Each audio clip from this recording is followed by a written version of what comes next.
Eu quero hoje à noite falar sobre duas coisas que o Senhor Jesus nos exorta a fazer, que é a permanecer e dar frutos. Permanecer e dar frutos. Eu uso normalmente NVI. Rafa está dizendo ali que está de boa. Então, João 15, do 1 ao 8, se você puder, fique de pé comigo. Se não, tudo bem também. João 15, do 1 ao 8. Assim diz: Eu sou a videira verdadeira e meu Pai é o agricultor. Todo ramo que estando em mim não dá fruto, ele corta. E todo que dá fruto, ele poda, para que dê mais fruto ainda. Vocês já estão limpos pela palavra que lhes tenho falado. Permaneçam em mim, e eu permanecerei em vocês. Nenhum ramo pode dar fruto por si mesmo, se não permanecer na videira. Vocês também não podem dar fruto, se não permanecerem em mim. Eu sou a videira verdadeira, vocês são os ramos. Se alguém permanecer em mim e eu nele, esse dará muito fruto, pois sem mim vocês não podem fazer coisa alguma. Se alguém não permanecer em mim, será como o ramo que é jogado fora e seca. Tais ramos são apanhados, lançados ao fogo e queimados. Se vocês permanecerem em mim e as minhas palavras permanecerem em vocês, pedirão o que quiserem e lhes será concedido. Meu Pai é glorificado pelo fato de vocês darem muito fruto, e assim serão meus discípulos. Vamos orar?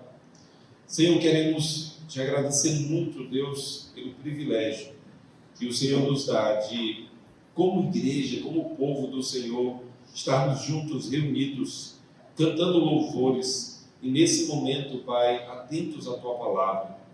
Senhor, desejamos tanto, fala ao nosso coração, Senhor. Faz com que Tua palavra seja simples e ao mesmo tempo objetiva, ao mesmo tempo impactante, nos desafiando aos compromissos que o Senhor quer que nós tenhamos contigo por meio da Tua palavra. Faz isso, Deus, para a Tua glória. Rogamos, oramos, damos graças e rogamos essas coisas, gratos no nome de Cristo, nosso amado Salvador. Amém. Vamos sentar, irmãos. Meus queridos, João 15 faz parte de um trecho do Evangelho de João, que é chamado de a segunda grande porção do Evangelho de João. E o Evangelho de João, ele é subdividido em duas grandes porções, sendo a primeira dos capítulos 1 até o 12, que é chamado Livro dos Sinais, e depois do capítulo 13 até o final, o Livro da Glória. É uma maneira que os estudiosos subdividem o livro. E o Livro dos Sinais tem a ver com 7 sinais que João escolheu de maneira muito cuidadosa, para que, por meio desses 7 sinais, a identidade de Jesus se tornasse clara. Então, o propósito dele é atingido, ele fala isso no final do livro. Nessa segunda parte do Evangelho, ele nos apresenta o que é chamado de o Livro da Glória, ou a majestade do Filho é demonstrada na paixão. E o trecho em que esse discurso, essa parte aqui se encontra, é um momento em que João ele está reunindo as falas de Jesus antes da paixão.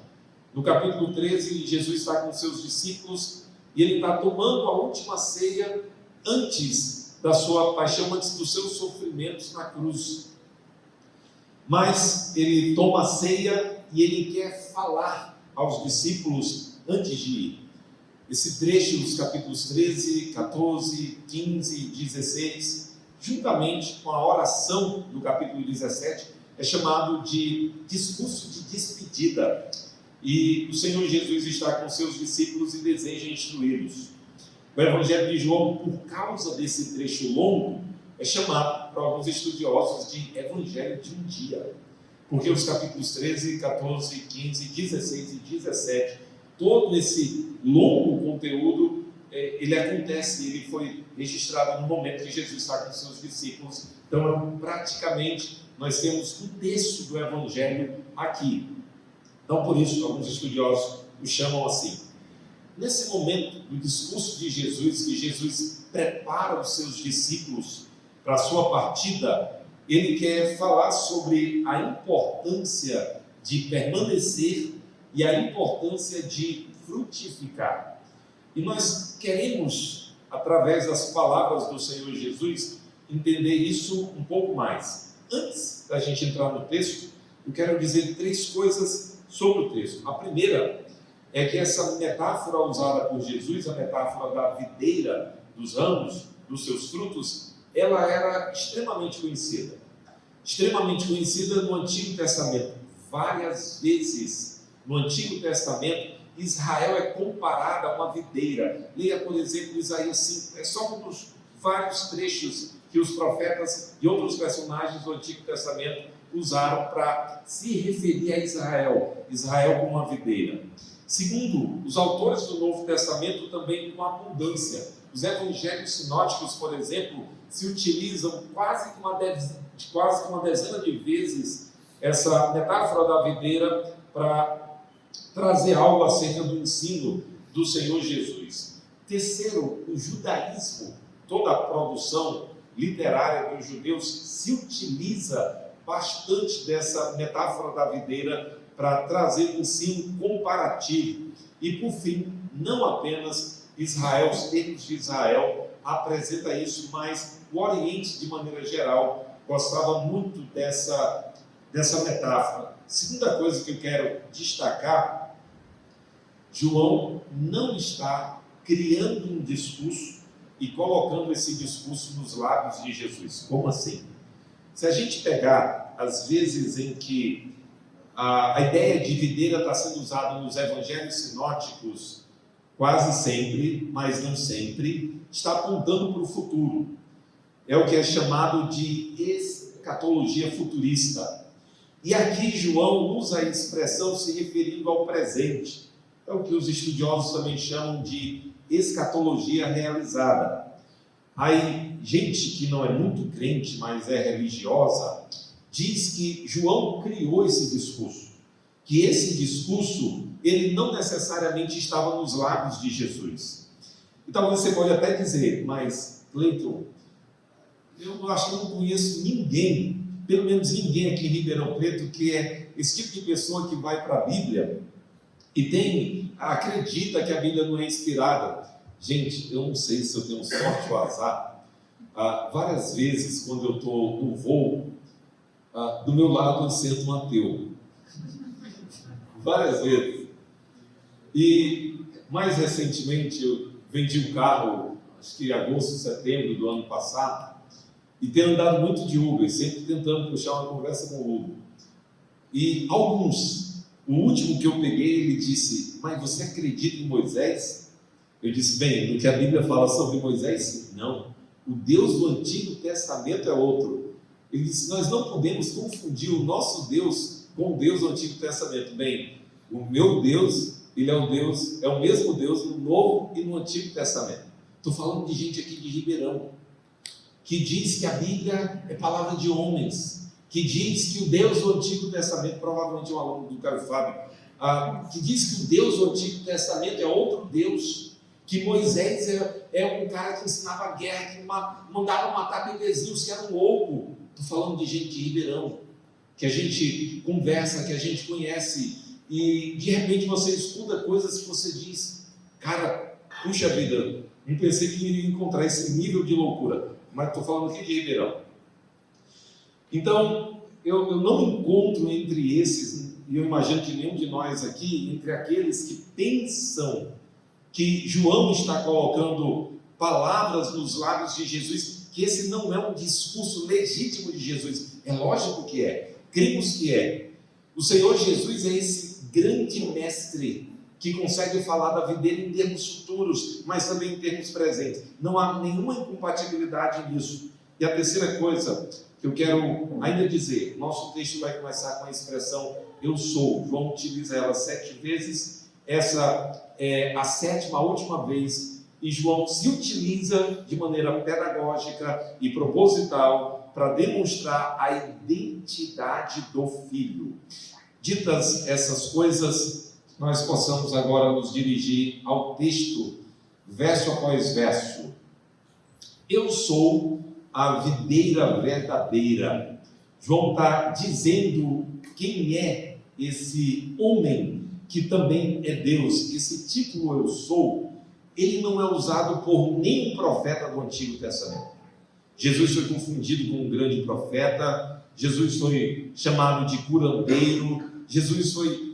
Os fariseus, que eram inimigos religiosos de Jesus, disseram até que ele era alguém que procedia do diabo.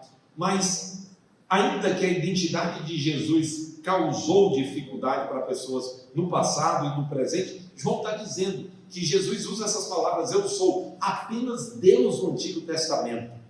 Moisés, quando teve aquela experiência lá com a sarça, ele vê a sarça queimando e ele diz, eu vou ver essa maravilha, a sarça queima, mas ela não se consome. Se você já viu um arbusto queimando, isso que é uma sarça, rapidinho ela se consome, é uma espécie de galho seco. E aí Moisés viu isso, se aproximou e saiu uma voz falando com Moisés. E aí Moisés entende que é o Senhor, Deus dos seus antepassados, escuta, e nessa conversa Moisés, sim Senhor, mas quando eu chegar para os israelitas, e quando eu disser que o Senhor me enviou, quem que eu digo que me enviou? E aí o Senhor diz, eu sou, te enviou a vós outros. Essa expressão eu sou significa o autoexistente, aquele que existe por si mesmo, aquele que não é criado por outro. Então, quando Jesus usa essa expressão, os judeus sabiam muito bem, e nenhum outro personagem, nem no Antigo Testamento, nem no Novo Testamento, usou essa expressão. Por quê? Porque ela é identificadora da identidade do Senhor Jesus. Eu sou a videira verdadeira, ele já tinha dito, eu sou o pão da vida, eu sou a luz do mundo, eu sou a ressurreição e a vida. Agora ele está dizendo, eu sou a videira verdadeira. A videira era essa árvore que expressava a ideia de fruto, de vida, daquilo que era gerado, que era muito abençoador. Eu sou a videira verdadeira. Alguns trazem uma expressão que nós não consideramos muito feliz. Quando diz a videira verdadeira, eu sou a verdadeira videira. Israel, no Antigo Testamento, era uma videira, mas uma videira que falhou. E eu sou a videira verdadeira, a videira que substitui Israel. Não acreditamos na ideia de que a igreja substituiu Israel. Quando Jesus diz, eu sou a videira verdadeira, essa ideia de vida plena vem por meio do Senhor Jesus, e Ele é aquele do qual nós precisamos estar ligados, arraigados, conforme o próprio texto diz. Não é a ideia de substituição, como alguns querem dizer. E ele diz, o meu pai é o agricultor. Então, Jesus é a videira, o pai é aquele que cultiva, que cuida. Não sei quantos de vocês já tiveram um quintal com árvores. Aqui em Ribeirão, eu acho que eu ainda não morei em nenhuma casa, eu já morei em umas 4. Casa que a gente vai morar, o cara, depois de um ano, diz, eu estou vendendo a casa, e vende, a gente tem que mudar. Que a gente está agora, eu acho que vai fazer 3 anos, já faz mais tempo. Mas na casa dos meus pais, lá tinha várias árvores, tinha pé de banana, pé de goiaba, tinha um tanto de coisa, sempre siriguela, um negócio, tantas coisas lá. E para que um pé de manga, um pé de goiaba, para que a bananeira, para que ela venha dar frutos e bons frutos expressivos, um agricultor, alguém que trabalha o solo, alguém que cuida, alguém que nutre, alguém que coloca a quantidade de água correta, nem mais nem menos. Então, o agricultor é esse personagem que trabalha para que a árvore venha dar os melhores frutos, a maior quantidade possível e os melhores frutos. Todo ramo que, estando em mim, não dá fruto, ele corta.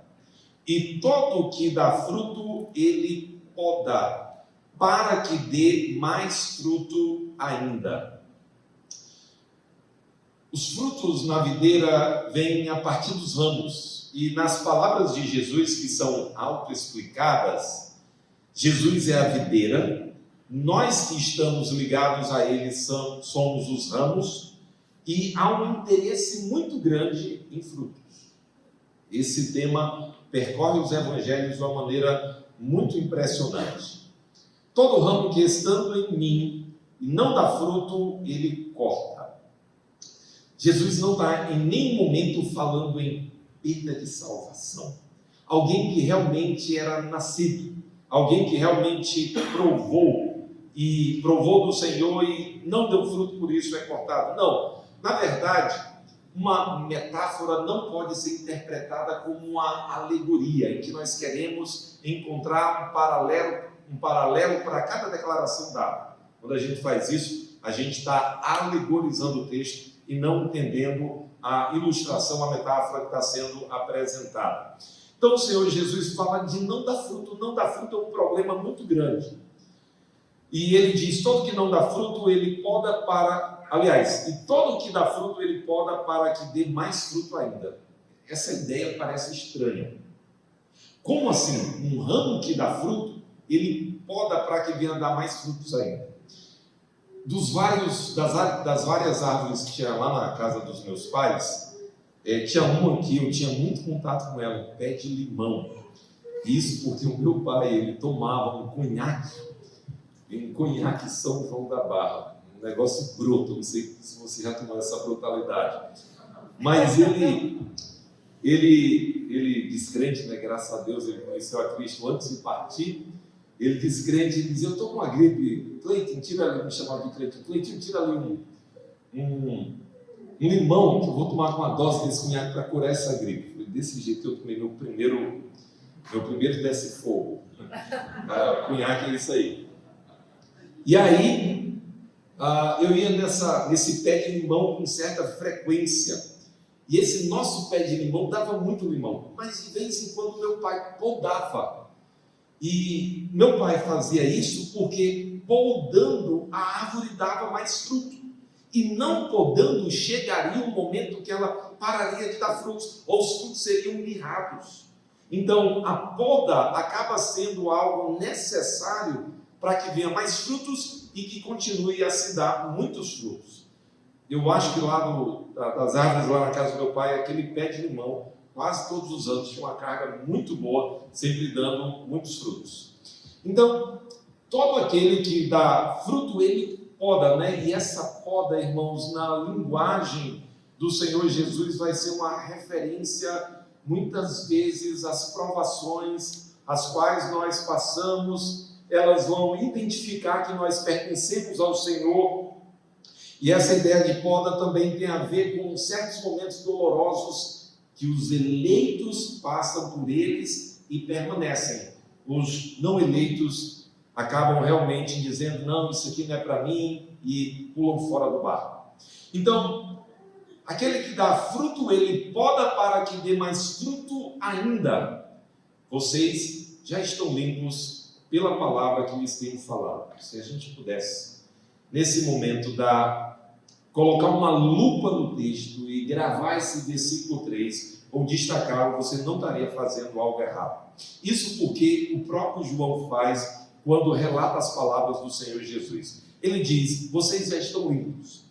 A poda servia para tirar certas coisas que impediriam a árvore de crescer mais.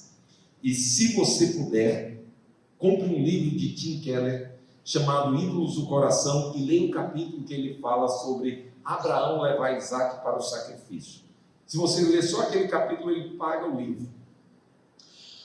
Eu estou dizendo isso, irmãos, porque os momentos difíceis da vida acabam se manifestando como momentos em que a nossa fé vai ser mais firmada, mais estabelecida. Vocês já estão limpos pela palavra que lhes tenho falado. A palavra então vai limpar. A palavra então vai fazer aquele trabalho que é necessário para que nós sejamos esses ramos limpos, sem obstáculos, preparados para frutificar muito e para dar os melhores frutos. Mas note uma coisa, Jesus diz, a palavra que lhes tenho falado. Aqui João, ele usa um tempo verbal, não dá para a gente perceber na língua portuguesa, na língua original sim, e aí eu quero estimular aqueles de vocês, quem tiver curiosidade, estude grego, você vai estar colhendo várias pepitas de ouro na palavra. João usa esse tempo verbal para dizer que Jesus estava dando atenção a isso, para dizer que é a palavra que fazia grande efeito, para dizer que é a palavra que vem para limpar, para transformar, para nos dar as melhores ideias, para nos livrar das ideias ruins. Então é a palavra falada, é a palavra transmitida, é a palavra que Jesus falou para eles, que eles ouviram, que eles acolheram, que já havia transformado o coração deles e haveria de continuar a transformar. Enquanto que algumas coisas têm um efeito conclusivo ou completo, mais estanque, o modo como João fala que não é assim. Essa palavra que já havia limpado, que já havia proporcionado tantas coisas boas, era uma palavra que continuava gerando efeitos e continuaria a gerar, continuaria a abençoar, continuaria a manter eles com as boas ideias, com aquelas ideias que são as verdadeiras. Eu só quero lembrar, irmãos, que o campo da religião é um campo de muita fertilidade para o mal. O tanto de espertalhões que existem em nosso tempo, já existiram no passado e existem em nosso tempo. O tanto de gente que entende mal. Alguns não são espertalhões, eles são simplesmente religiosos que pensam que entenderam, mas não entenderam, como o cara do bem que eu falei e tantos outros. Na sequência, o Senhor Jesus disse: permaneçam em mim e eu permanecerei em vocês. Permanecer tem a ver com insistir. E essa insistência quer dizer que as águas nas quais nós estamos navegando nem sempre serão tranquilas, nem sempre serão pacíficas. Não. Permanecer tem a ver com vencer obstáculos. Permanecer tem a ver com insistir, quando às vezes parece que até o mais lógico e talvez até mesmo a coisa melhor ser feita era não insistir. Era, nossa, eu acho que eu estou insistindo em algo que eu não deveria, não. Os discípulos do passado e mesmo no presente, muitos têm insistido até a morte. Então permanecer tem a ver com ficar até as últimas consequências. Permaneçam em mim e eu permanecerei em vocês. Nenhum ramo pode dar fruto por si mesmo, se não permanecer na videira. Uma das bênçãos de permanecer é que os frutos vêm a partir da insistência, ou na insistência vem mais frutos. Mais frutos eles aparecem a partir dessa permanência, dessa insistência de vencer os obstáculos. O Senhor então, na sequência, diz que nenhum ramo pode dar fruto por si mesmo. Não existe crente autossuficiente. Eu quero fazer menção às palavras de Spurgeon. Spurgeon disse: crente, você não é suficiente para nada. Nem para as coisas grandes e nem para as pequenas. Nas pequenas coisas nós temos que fazer das coisas dependendo do Senhor. E essa dependência, ela se mostra, por exemplo, por meio da palavra. Console alguém, sem ser com as palavras do Senhor Jesus do Evangelho. Por exemplo, use a sabedoria oriental. No budismo, ele está cheio de frases de sabedoria, de compaixão. Use as ideias das religiões orientais, ou use a sua própria cabeça, o humanismo, para você. Nós não conseguimos dizer palavras consoladoras que vão abençoar a vida de alguém no momento de dificuldade. Ou nós lemos a palavra do Senhor, ou nós levamos a palavra que de fato vai transformar, vai edificar, vai consolar, ou nós não faremos coisas mínimas, pequenas, que de fato servirão e serão usadas pelo Senhor. Nenhum ramo pode dar fruto por si mesmo se não permanecer na videira. Vocês também não podem dar fruto se não permanecerem em mim. As ideias de permanecer e dar fruto, elas estão muito entrelaçadas. Há um interesse deliberado do Senhor Jesus em dizer: permaneçam, permaneçam. Se vocês não permanecerem, certamente vocês não conseguirão. Se vocês não insistirem, se vocês não vencerem os obstáculos, vocês não conseguirão. E não virão frutos se vocês não permanecerem, porque o ramo não pode dar fruto por si mesmo. Ele tem que estar ligado à videira, ele tem que ser dependente da videira. Vocês não podem dar frutos se não permanecerem em mim. Uma das coisas que nós nos perguntamos aqui: o que é fruto? E eu vou tentar responder isso um pouco mais ao final. Permanecer tem a ver com insistir, com ficar, com vencer os obstáculos, com continuar ainda quando as circunstâncias querem apontar para outra coisa. Então, permanecer tem a ver com isso. Mas o que é dar fruto? Vamos caminhar um pouco mais no texto para a gente tentar entender um pouco mais.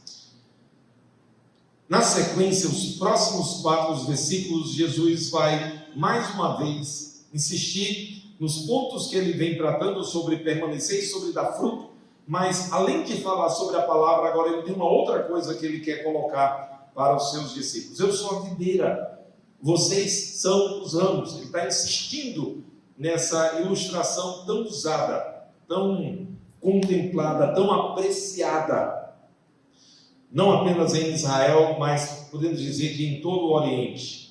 Se alguém permanecer em mim e eu nele, esse dará muito fruto. Jesus está praticamente repetindo palavras e a repetição é proposital. Ele quer que eles permaneçam e se não houver permanência, eles não conseguem dar frutos, mas aquele que permanece, ele dará muito fruto. Pois sem mim, vocês não podem fazer coisa alguma.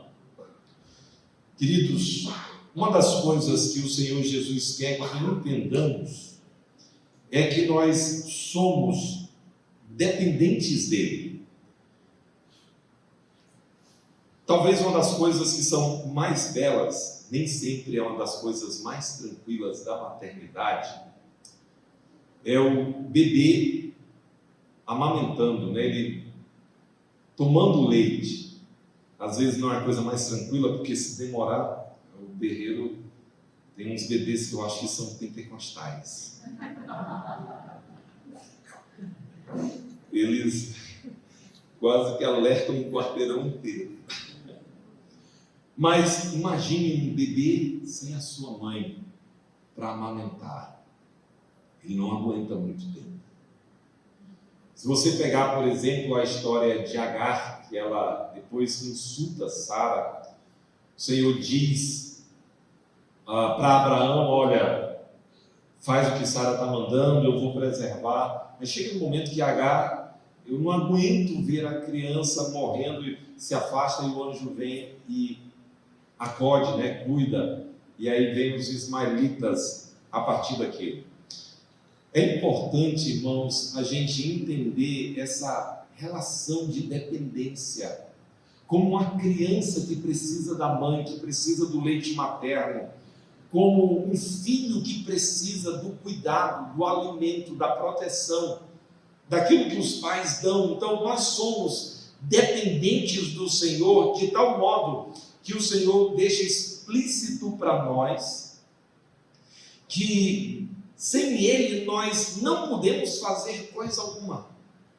Spurgeon explorou esse tópico dizendo: o grande Pedro, o Pedro que pregou um sermão na casa de Cornélio e que o Espírito Santo veio antes dele terminar o sermão. O Pedro que prega um sermão lá em Atos 2 e 3.000 pessoas. Pedro, que é reputado como o líder da igreja de Jerusalém, quando uma criada chegou para ele e disse: você é um deles? E Pedro diz: não, eu não sou. Ele diante de uma criada. E para nós hoje, essa ideia de uma criada ser uma pessoa simples, nos dias do Novo Testamento, uma criada era uma serva, era uma escrava. As palavras, a confrontação de uma simples escrava, Pedro negou o Senhor Jesus diante da confrontação de uma simples escrava. Uma mulher, uma serva, chega para ele, confronta ele e ele nega. O grande rei Davi, que conquistou reinos, que uniu Israel como ninguém antes dele conseguiu unir. As tribos do norte e as tribos do sul foram unidas de uma maneira extraordinária.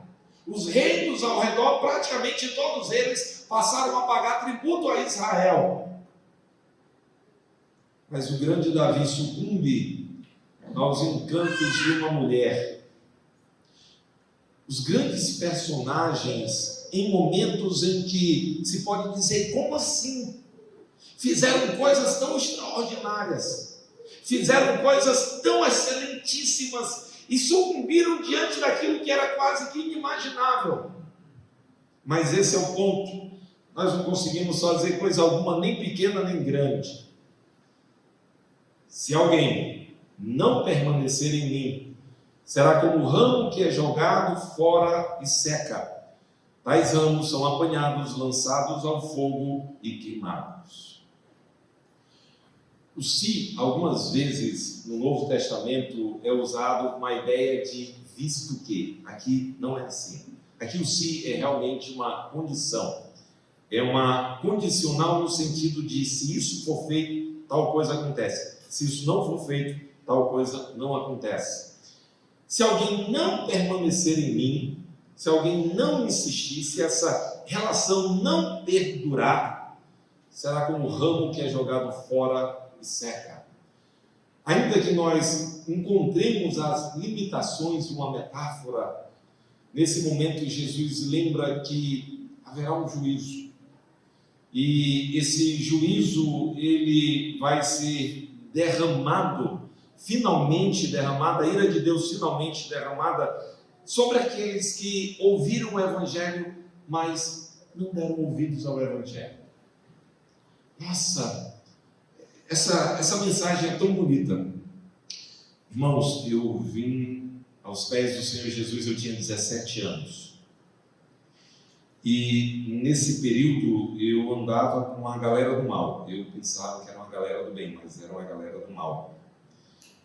E eu me lembro que eu levei o Evangelho, eu acho que para todos eles. E eu ouvi quase todos eles me chamando pelo apelido, né? Porque a galera, ninguém trata ninguém pelo nome, é só apelido. Ele disse: cara, essas palavras são bonitas, mas a maioria deles parou aí. Essas palavras são bonitas. Não havia algo que eles quisessem fazer além do que achar palavras bonitas. Algumas pessoas vão ouvir o Evangelho e vão dizer: que palavras bonitas, nossa, isso é legal. Outros ainda vão dizer: nossa, mas esse negócio de ser evangélico, de andar com Jesus, isso é muito restritivo. Isso porque a gente gosta do mal. A gente quer criar uma espécie de aparência do bem. Nunca matei, nunca roubei, eu sou estuprador e tal, eu sou uma pessoa boa, mas na verdade a gente gosta, né? O pessoal não convertido, o cara gosta da balada, o cara gosta da roda de conversa, o cara gosta daquelas coisas que faz, que sabe que Deus desaprova, mas ao mesmo tempo não quer largar. Então, não adianta apenas achar as palavras bonitas. Tem que haver um rompimento, tem que haver aquele momento em que você diz: eu estou entendendo que é o Evangelho, eu estou entendendo que eu sou mal, eu estou entendendo que Jesus é o Salvador, que eu preciso dele, que eu vou andar com ele, que a minha vida vai ser dele até o fim. E romper com as coisas que eram antes. Pode ser que alguém se aproxime, como Judas se aproximou e andou 3 anos com Jesus. Demas amou o presente século. Pode ser que pessoas sejam simplesmente religiosas. Mas o que a Escritura faz aqui e em tantos outros lugares é lembrar que haverá um dia de acerto de contas, haverá um dia de prestação de contas. E aqueles que não permaneceram na videira que é dito sobre tais é terrível, o inferno é real. O inferno não é uma conversinha de religiosos para amedrontar as pessoas. Jesus foi o personagem bíblico que mais falou sobre o inferno. Não tratemos isso com desdém, de forma alguma. Na sequência, se vocês permanecerem em mim, e as minhas palavras permanecerem em vocês, pedirão o que quiserem, e lhes será concedido. Jesus está continuando a bater nessa tecla, se permanecerem em mim. A ideia de permanência, a ideia de ficar, a ideia de continuar. Se vocês permanecerem em mim, pedirão o que quiserem. Se vocês permanecerem em mim, nesse verso 7, e as minhas palavras permanecerem em vocês, lá anteriormente, o Senhor Jesus falou de permanecer nele, e ele permanecer em nós, e aqui ele está dizendo, se as minhas palavras permanecerem em vocês, porque a palavra de Jesus é uma expressão perfeita da sua vontade, revelada a nós. Então por isso é tão importante que nós estejamos lendo essa palavra, meditando nessa palavra, saboreando essa palavra, degustando, ela precisa fazer parte do nosso dia a dia. Nós nos alimentamos dela hoje, amanhã e depois de amanhã também. Elas precisam permanecer em nós. Quando surge uma crise que a gente precisa pensar numa decisão rápida, o que agradaria o meu Deus? Se a palavra dele estiver em nós, a nossa escolha provavelmente será melhor. Se não estiver em nós, ou se estiver vagamente em nós, provavelmente escolheremos bobagens. E as minhas palavras permanecerem em vocês. Olha a última parte do versículo 7. Pedirão o que quiserem, e lhes será concedido. Ao ler essa frase, você lembra de algum personagem do Antigo Testamento? Salomão. O Senhor apareceu para ele em um sonho e diga: peça-me o que quiser. E Salomão era um rei muito jovem, estava substituindo seu pai Davi. Nesse momento o reino é grande, o reino é poderoso, o reino está unificado.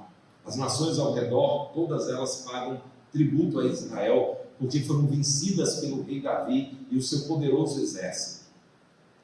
E esse rei que é jovem, ele poderia pedir longevidade, um nome mais afamado do que o pai, um tanto de coisas.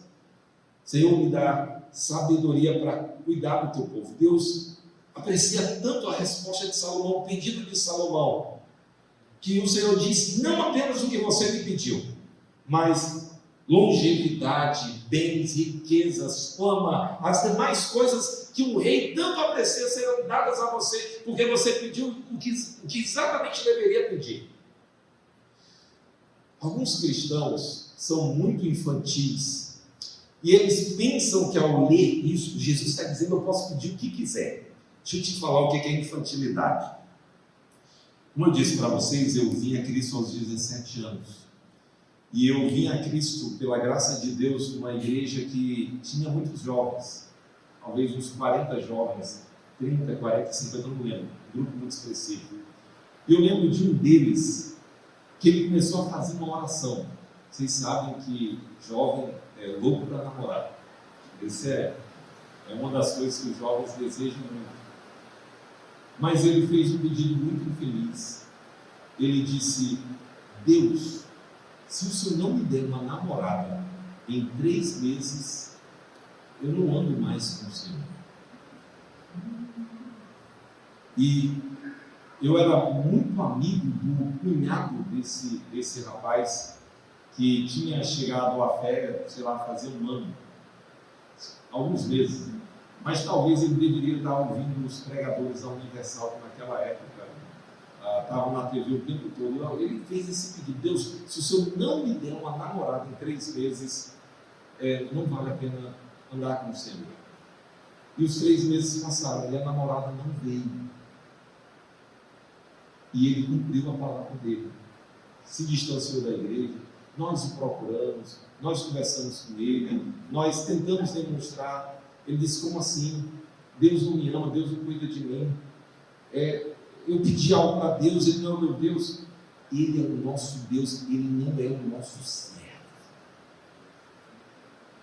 Uma das primeiras coisas que nós precisamos entender na oração é que a nossa oração, ela não existe para mudar os planos, ou o plano, falando de maneira singular, esse plano tem formas de ser implementado, e a nossa oração também não existe para, de alguma maneira, mudar a vontade de Deus, e graças a Deus por isso, porque essa vontade é perfeita. Os imperfeitos na história somos nós. Agora, o que Jesus está dizendo é que se vocês permanecerem em mim, se as minhas palavras permanecerem em vocês, pedirão o que quiserem. Sabe por que nós fazemos pedidos infelizes, imaturos? É porque há pouco da palavra em nós. É porque a nossa consciência de missão, ela é bem pequena. É porque nós achamos que nós existimos nesse mundo para nós mesmos. Não, querido, você não existe para si mesmo. Você foi criado por um Deus bom, santo, todo-poderoso, e Ele criou você para Ele mesmo. O problema é que você acha que você existe para fazer uma faculdade excelente, ter um emprego extraordinário. Isso é só uma parte. Mas nós somos missionários chamados ao Estado, colocados dentro de um exército para uma obra, para uma missão. Se você não entender isso, você vai pedir um monte de bobagem. John Piper disse que a oração é como um radiocomunicador num campo de guerra. O problema é que nós confundimos esse radiocomunicador para pedir provisões. Para a batalha, nós ficamos tratando esse radiocomunicador das provisões para o campo de batalha como se ele fosse um brinquedo de estimação para satisfazer desejos bobos, infantis. E os nossos pedidos, no final das contas, revelam o nosso coração. Revelam o que nós mais amamos. Revelam que talvez nós somos profundamente secularizados. O rolo compressor da secularização passou sobre nós e nós nem percebemos. Nós fomos fritados lentamente e não percebemos que o secularismo estava vindo. A gente só pensa no conforto, a gente só pensa nos estudos para que nós venhamos adquirir, para que eu possa estar conhecendo todas as partes do mundo. Gente, eu não sou contra estudos e não sou contra a gente fazer muito bem o que a gente foi chamado por Deus para fazer. Só não entenda isso como um fim em si mesmo. Só não entenda que essa é a grande missão de Deus para você. Não é. Essa é uma parte da missão.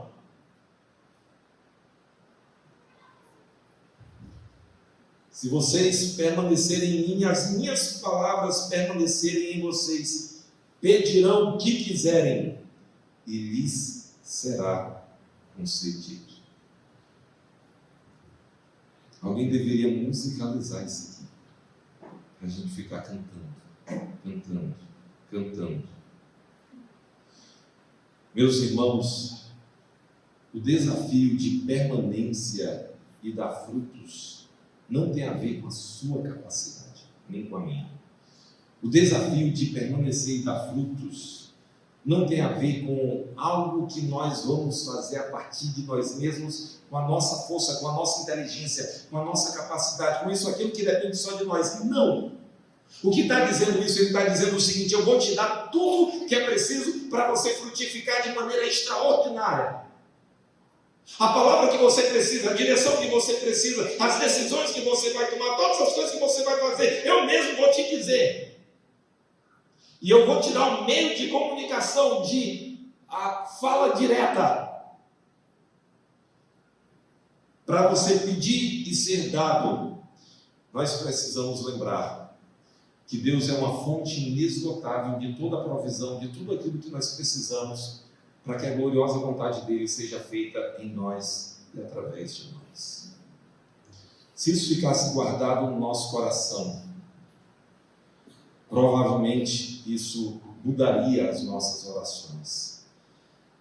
Nós precisamos, irmãos, lembrar que esse desafio de permanecer, que nem sempre é fácil. A Bíblia fala da existência do dia mau, do dia de trevas. Parece que houve um complô no universo contra mim. Um dia pesado, um dia tenso. Permanecer nos dias legais, no dia de trevas. E dar frutos. A palavra tem que estar em nós. E a oração é um meio de nós acessarmos a fonte de toda a provisão. Olha o que diz o verso 8. Meu Pai é glorificado pelo fato de vocês darem muito fruto. Irmãos, tantas vezes a palavra glória, glorificar, glorificado aparece no Evangelho de João. A própria vinda do Senhor Jesus é uma manifestação da glória de Deus nesse mundo. Não é a única. Aqui, o Senhor Jesus está dizendo que o Pai, Ele é glorificado, enaltecido, Ele é magnificado, Ele é reconhecido como excelso. Ele recebe glória, Ele recebe exaltação. Meu Pai é glorificado pelo fato de vocês darem muito fruto. O que é a palavra fruto? Essa palavra fruto, ela muitas vezes significa fruta. A fruta que vem de um pé de banana, de um pé de goiaba. Eu estou aqui contemporaneizando. Na casa do meu pai, eu amava ir para o pé de goiaba, comer goiaba no pé. O fruto pode ser simplesmente isso, a fruta que vem de uma árvore. Mas muitas vezes também a palavra fruto é usada para se referir a um filho na barriga da mamãe, a gestação. O fruto do ventre, talvez, o texto mais conhecido, falado sobre quando Jesus está no ventre de Maria. Então, o fruto também é usado desse modo. Mas a palavra fruto também é utilizada no Novo Testamento para falar de caráter. Por exemplo, lá em Gálatas 5, Paulo fala do fruto do Espírito. Ele não está se referindo a uma fruta, não está se referindo a uma manga, ele não está se referindo a um bebê no ventre da mãe, mas ele está falando de certas qualidades, de certas coisas que aparecem na vida de uma pessoa. E ele está dizendo que o fruto do Espírito é amor, paz, alegria, longanimidade. Ali fruto está no singular, mas nós podemos dizer que é como se fossem vários gomos de uma mesma fruta, estão sendo ali apresentados pelo apóstolo. Então, fruto tem a ver com um caráter transformado, tem a ver com uma personalidade lapidada, tem a ver com um eu transformado, tem a ver com aquele trabalhar de Deus na nossa própria vida. Então, fruto tem a ver com aquilo que é feito em nós. Mas deixa eu dizer uma coisa para você. Quando Jesus faz referência aqui às Escrituras e à oração, as Escrituras e a oração na vida de alguém nunca geram frutos somente para essa pessoa. Alguém que ora, e é N. Bonds, foi um irmão nosso do passado que escreveu 11 livros, 9 deles foram sobre a oração. N. Bonds diz que nunca oramos demais quando realmente oramos. Uma das coisas que nós fazemos na oração é interceder por outros. Seu pai não é convertido, ore por ele. Sua mãe não é convertida, seus irmãos, seus tios, seus primos não são convertidos. Seu vizinho, não sei se ele é um demônio, tem gente que gosta de ligar o som para o quarteirão inteiro ouvir. Não sei se o seu vizinho é um desses. Espero que não. Mas, de repente, o seu colega de trabalho é um chato. Seu patrão é um chato. Você está, meu Deus, me dá outra porta de trabalho, não aguento mais o fulano, o Beltrano, a fulana e tal. Às vezes nós temos pessoas que nós queremos tanto a conversão, às vezes nós queremos tanto transformar pessoas. Meus queridos, a oração, ela tem a ver com a transformação que é feita nas nossas vidas, mas também na vida de outras pessoas. Sabe o que vai transformar a vida de outras pessoas? É a palavra de Jesus nos nossos lábios, aos ouvidos dessas outras pessoas. Se o Espírito Santo pegar essas palavras que vão chegar aos ouvidos e levá-las para o coração, grandes coisas acontecerão na vida de convertidos e de não convertidos. Então entendamos uma coisa: frutos têm a ver com aquilo que acontece conosco em nós, mas também com aquilo que acontece através de nós, por meio de nós. Deus vai fazer de nós uma espécie de meio para ser uma bênção na vida de outras pessoas. O Senhor diz: meu Pai é glorificado pelo fato de vocês darem muito fruto. Deus está interessado nisso. Deus está interessado na palavra permear as nossas mentes e corações. Deus está interessado nas nossas orações. Eu quero dizer uma coisa para você: peça. Sabia que a palavra orar se confunde com pedir? E eu estou insistindo nisso porque algumas pessoas parece que romantizam a oração, ou pretendem romantizar a oração. Eu vou só agradecer. Pensam que a oração importuna a Deus. Não, a oração, as nossas súplicas enaltecem a pessoa de Deus.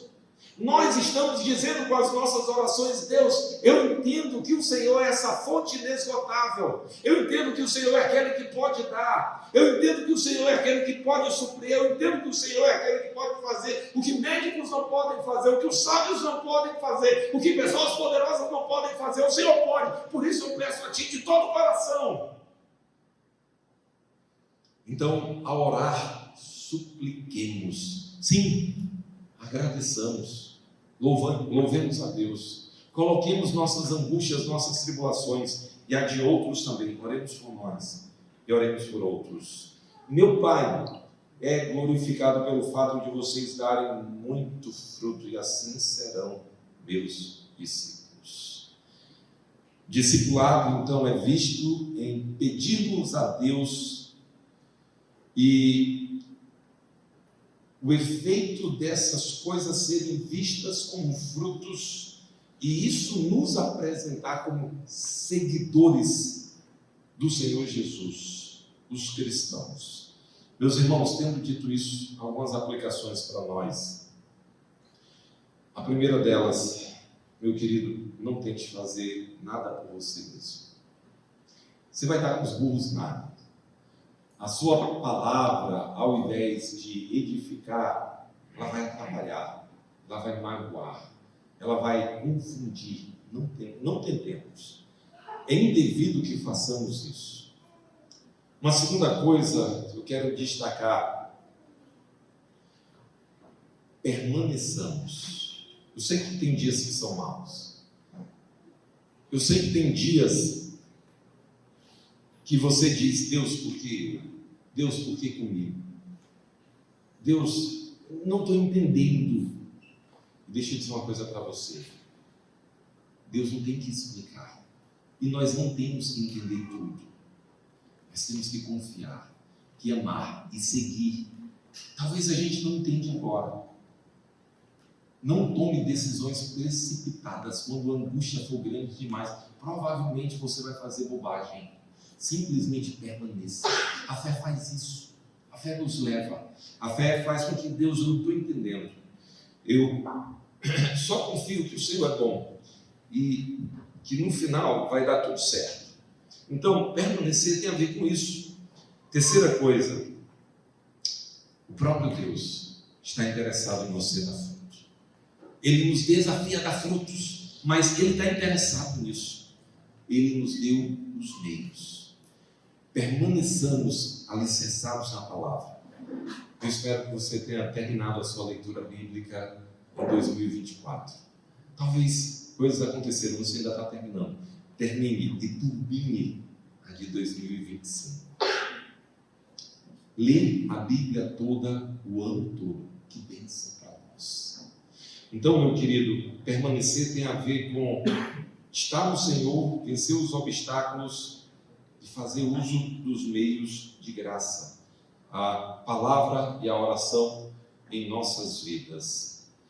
Por fim, eu quero que você entenda uma coisa: você reconhece que você está sendo parte de uma missão, e essa missão não tem necessariamente a ver com você, ou você não é um fim em si mesmo nessa missão.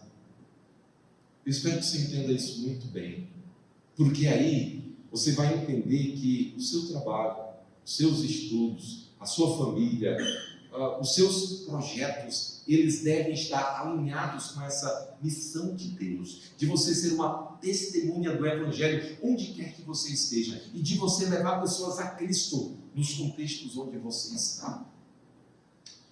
Mais uma vez, para o cumprimento dessa missão, Deus nos deixou a sua palavra e Deus nos deixou a oração.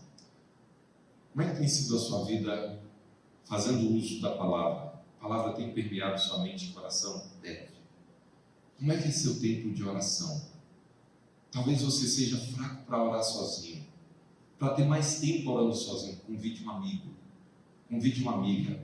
Vi lá em Atos 3, Pedro e João subiam ao templo para a hora da oração.